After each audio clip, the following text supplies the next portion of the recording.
Greetings, everyone. This is Audra Johnson, CEO of The Enterprising Woman, where we are about all things entrepreneur. I am also your strategist and your subject matter expert for small business startups, all things cleaning, health and wellness, and finances. Today's broadcast is going to correct some of the things that I shared on yesterday's broadcast. Now, yesterday's broadcast was already deleted. I deleted it yesterday because, again, as I've told you in previous videos, I do have connections with a couple of individuals that work for the SBA directly as loan officers. So yesterday, I spoke with one of those individuals. And so I want to break down and share with you as of yesterday. I'll put it like that, because as I've said also, things are very fluid. And one of the things the loan officer told me from the beginning is that things can always change as far as what the SBA may want or require, by the day. But what I want to do is correct some things as it pertains to the EIDL loan in terms of, let's say, extensions, along with the minimum credit scores that the SBA looks at. So, and also a few other things. I just want to really brief you guys. And again, if you have a business entity, legal business that's registered with the Secretary of State, you very well may have an opportunity to take out this low interest EIDL loan. Now, this statement is for newbies, people that have never taken out an EIDL loan. It's always good to know your options, whether you take the loan or not, because we know there are many essential businesses that have truly scaled up and they don't need this money. But, the Bible says that we are destroyed for a lack of knowledge. And so I am big on having all or as much information as possible when it comes to making choices and decisions. So, again, if you have never taken out an EIDL loan, you are more than welcome to apply. You go to the SBA.gov website and you go to the COVID EIDL button that you see here on this screen to the left, and you follow those to the right. It would be to the right, to my right. And then you follow those instructions. Okay. And with that, being said, they will ask you for certain things. I'm not going to go deep into that on this broadcast. You can watch some of my previous broadcasts on the SBA if you'd like to be briefed on that. So basically, that's the process for those that have never applied for an EIDL loan. Now, the deadline for individuals that have never applied for an EIDL loan but want to apply or be considered, or at least find out what you could or could not be entitled to, that deadline is December 31st by 11:59 p.m. Okay? Now, let's talk about EIDL modifications. These are business owners that were benefactors of an EIDL loan already, but they would like to apply for more funds. The SBA has been very generous in making these requests available to those that would like to apply for more funding. We know that small businesses are the backbone of this nation, which is one of the reasons why I personally believe that these loans and these resources and opportunities had to be made available to us in the first place. Now, with that being said, if you have taken out an EIDL loan and you already have one, if you would like to apply and request for a modification for more funding, you go into the SBA portal, into your account, and there's a blue button. And it will say apply or request more funds. You click on that button and you follow those instructions. Okay? Now, let's talk about the credit score criteria.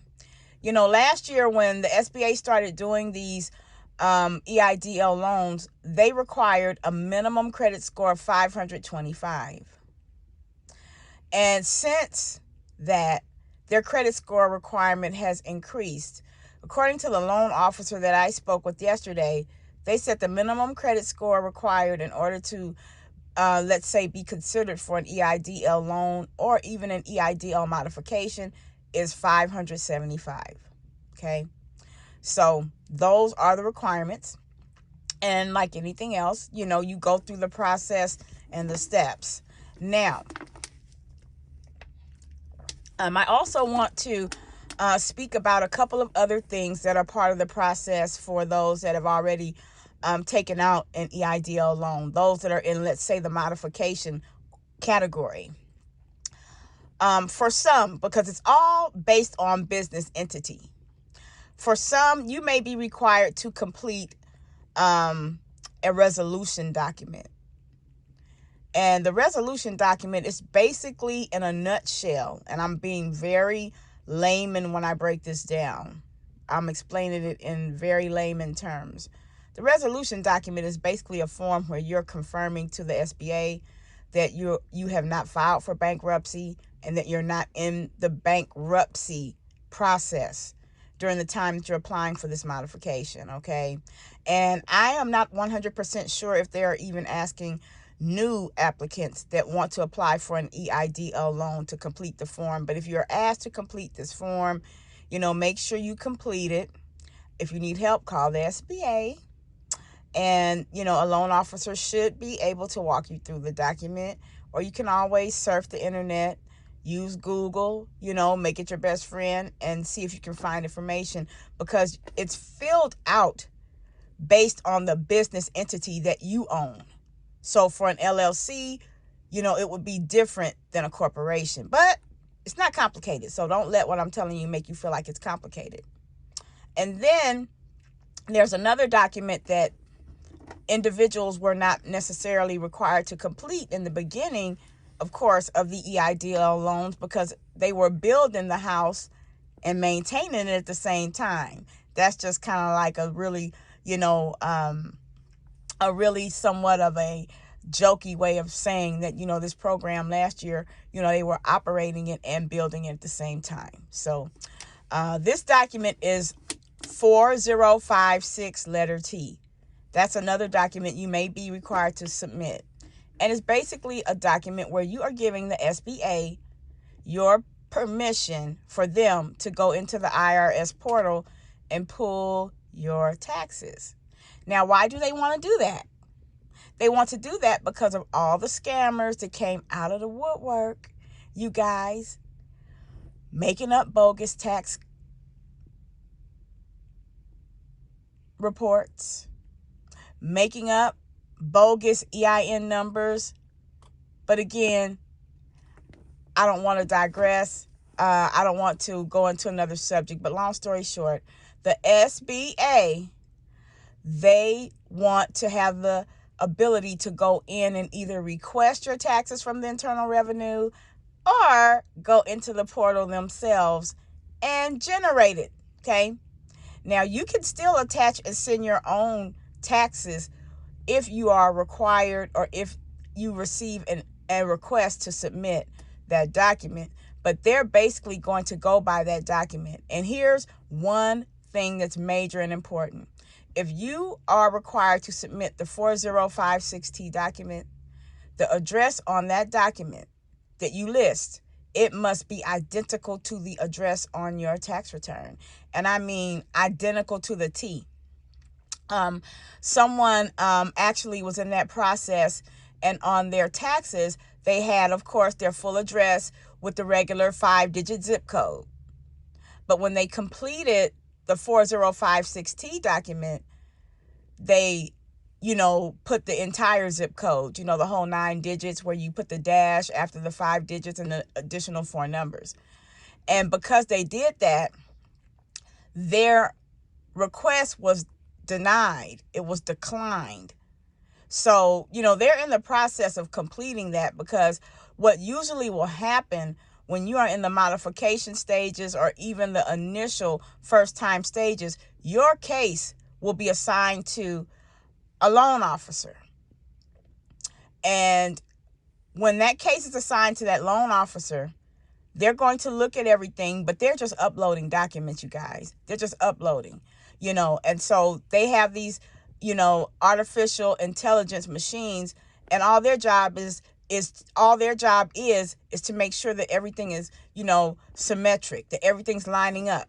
So if that address is different on that 506T document than the address on your taxes, it will decline you. But in a perfect world, you should get an email from the loan officer assigned to your request and your file letting you know that. So I wanted to put that out there. I mean, down to the number. Because, again, they upload these documents, and all they're doing is depending on artificial intelligence to make the decision in terms of whether or not the addresses, are both the same. So let's see. I have another thing to add here, and that is the importance of really checking your email. When you get an email from a loan officer, it's not going to say SBA and all of that. It will actually be the loan officer's name, their last name, their first name, and usually I think in parentheses it'll say contractor. So it's important that you really stay on top of the email address you use to apply for your modification, that you check your regular email delivery folder, that you check your promotions email folder and your spam. Because, I've gotten a lot of emails and questions from viewers that have said, I haven't heard anything, or I was denied, or I was declined. And so one of the things I tell them to do is go into your email folders. Just go and search. And search between the period that you applied for your initial EIDL or the modification. And just look. I know it's going to be time consuming, but check. And if you don't want to do that, call the SBA. I will list the number in the actual description once this video is done. You definitely want to contact the SBA. Again, you may be on hold for a while, but again, you have to trust the process, because at the end of the day, as long as you follow the process, if you meet their minimum requirements, it's worth it. Now, part of their phone system, it does give you the ability to allow them to call you back. You can do that as well. So then, you're not just sitting there holding the phone. But nevertheless, and another thing, last but not least, that I must share with you is as it pertains to EIDL modification timelines, okay? And so this is, again, only for those that are EIDL modification applicants. The December 31st deadline, 11:59 p.m., it does not apply to you. It only applies to the new initial EIDL applicants. But let me tell you how it works. And I'm going to give you a hypothetical example. Let's say last year in 2020, you were funded your first EIDL loan in the month of May. May 2020. You have until May 2022 to apply for a modification. And I can just give you so many examples, but I don't want to confuse you. So basically, you have from 2 years from when you were first initially funded to request more funds. Now, remember, as I've said in other broadcast videos, you must remember that anything over $25,000 is going to require a PG. You are literally putting your business on the line along with personal property and other things, investments and all of that. All that goes on the line when you take anything over $25,000. Some people modify and they don't take all of the money that they're approved for. And last but not least on that, the money that the approval, or let's say the amount of money that you can request, it's determined on that tax return. That's why that tax return is so important. Okay? That's why the tax return is so important. But back to the timelines. If you request, let's say, $50,000, but you really can get $120,000, you can request that $50,000 if they approve it in the month of December, January, or whenever you apply, as long as it's within that 2-year window. If they approve it and you go ahead and receive it and you go ahead and, sign your loan docs, you're good to go. And then that excess is still sitting there. And so let's say something comes up and you need the extra $50,000 that you were approved for, and, you need it for your business. You would have until May 2022 to apply for that. Okay? So what I'm trying to do is explain and make it clear to you that if you don't take the full amount that you're entitled to in one lump sum, you can continue to request it. You just have to request it within 2 years of the first time of being funded EIDL money. So again, I hope I didn't make this sound complicated. Excuse me. I know my voice is a little scratchy, still fighting allergies, but it's all good. Last but not least, of course, if you have any questions, always feel free to, inbox me, email me. My email address, it'll be in the description as well. But one of the things and one of the reasons why I'm really doing this and I'm so passionate about it is because a lot of times people won't share information. People don't know. And there are a lot of people that don't know because they're engrossed in working their business, or their mentality may be already shifted into grind mode because they don't know what they're entitled to. They don't know what they can ask for, and they're just trying to stay in survival mode. So, again, these monies are for your business, and you definitely want to make sure that you allocate them as such. And another thing that I'm telling people that take these large sums of money, especially if it's a sum of money that you've never handled or stewarded before, it's for your business. And it's important to make sure that if you've never had this kind of money in your hands, that you sit down with a financial advisor, a business coach. I have 3 business coaches, 3 in my life, because guess what? As you scale up and go higher and go to new realms and new levels in business, you have to go up higher with your coaches. The coach I started with, she's no longer qualified to coach me in the realm where I'm trying to get to. It's not that she's unqualified. It's just that I need people that have more caliber experience than the one that I started with. So I'm using that as an example. But you guys, I hope this helps. Again, didn't want to confuse you, but I definitely needed to correct yesterday's broadcast because I am about walking in integrity. I'm about being honest. So last but not least, it doesn't hurt to apply. It doesn't hurt. You can apply, find out that you're eligible for $250,000, because they continue to make changes. They've upped that limit. It was initially set in the beginning at $500,000. Now it's all the way up to $2 million. But the main thing is you must remember the monies are for your business. Write down your business vision. Sit down with a financial advisor. Again, if you are going to take a lump sum of money that you've never had, because you need to have a vision and a plan for the money, because you need to allocate the money. And it's not about doubling the money. It's about multiplying the money. The art of multiplication. Doubling it, that's cool. But you want to multiply. You want to multiply that money. Because again, this is money that's going to have to be paid back, but it is one of the lowest interest loans that you will probably ever receive. It's about 3.5% interest. So everyone, listen, I appreciate you so much, and I'll talk to you later. Bye-bye.